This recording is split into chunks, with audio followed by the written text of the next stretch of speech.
Los siguientes axiomas se aplican a las palabras en el uso cotidiano. 1. El significado posible de toda palabra es vago. Su posible campo de referencia es indefinido. 2. La mayor parte de las palabras son ambiguas. 3. El significado de una palabra se determina en forma más precisa cuando ella es considerada como parte integrante de una determinada expresión.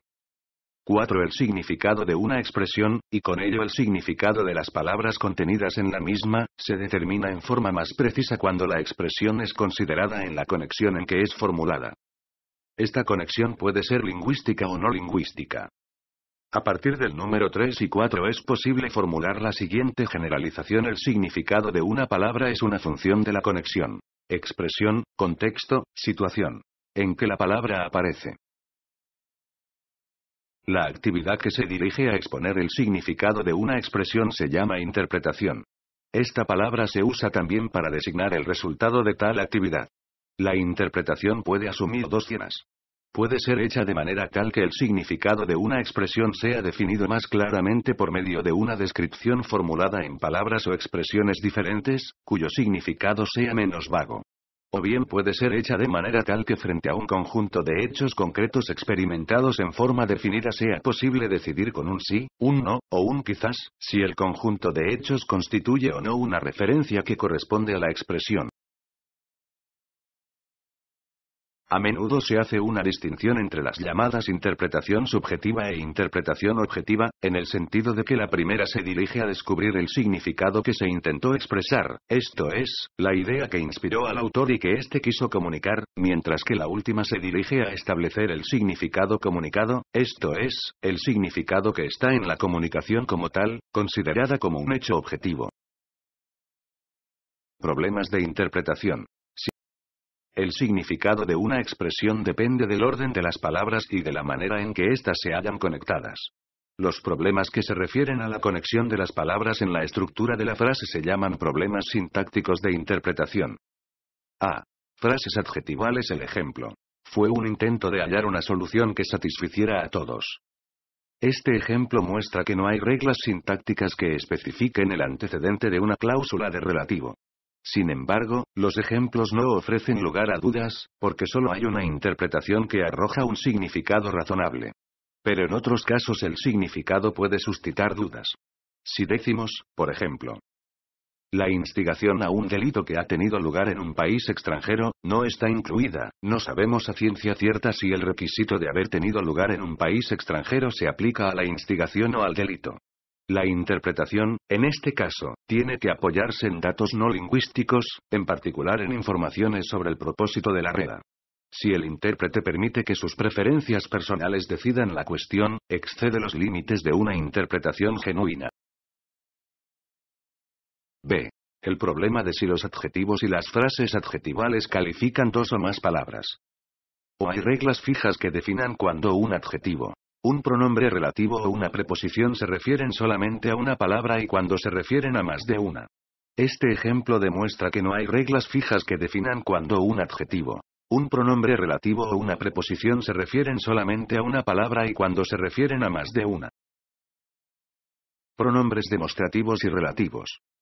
El rey citará anualmente a un parlamento ordinario y decidirá cuándo terminan las sesiones. Esto, sin embargo, no puede tener lugar hasta que, de acuerdo con el parágrafo 48, se haya autorizado lícitamente el cobro de los impuestos y el pago de los gastos del gobierno.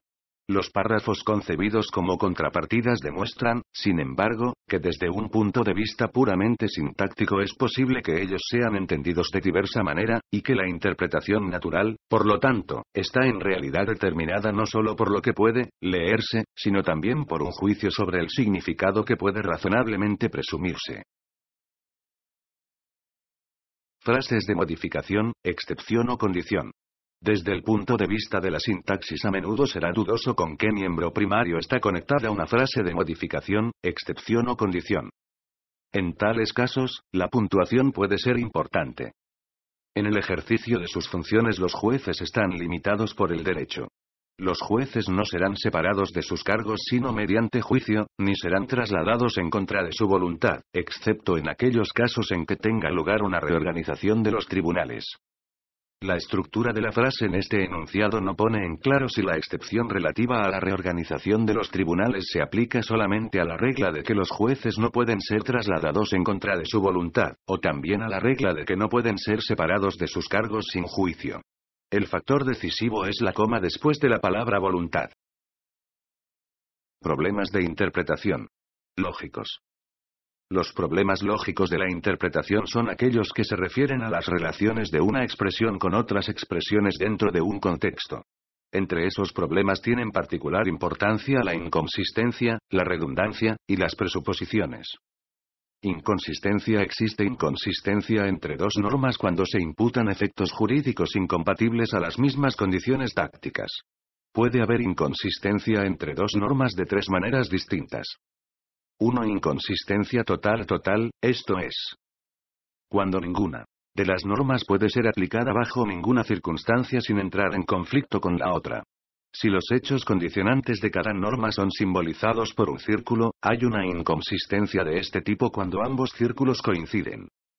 Inconsistencia total parcial, esto es, cuando una de las dos normas no puede ser aplicada bajo ninguna circunstancia sin entrar en conflicto con la otra, mientras que ésta tiene un campo adicional de aplicación en el cual no entra en conflicto con la primera.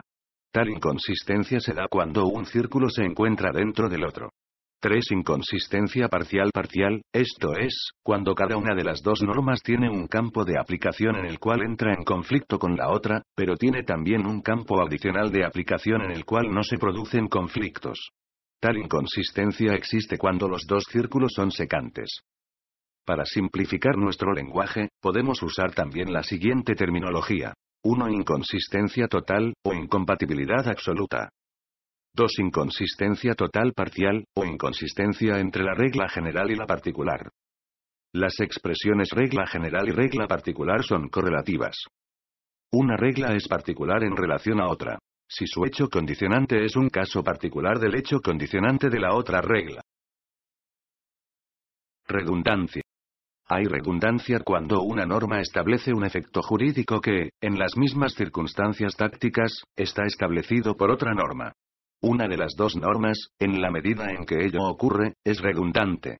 El punto esencial es que para la redundancia tampoco hay solución mecánica. La solución tiene que basarse en consideraciones diversas, entre la que no hay redundancia.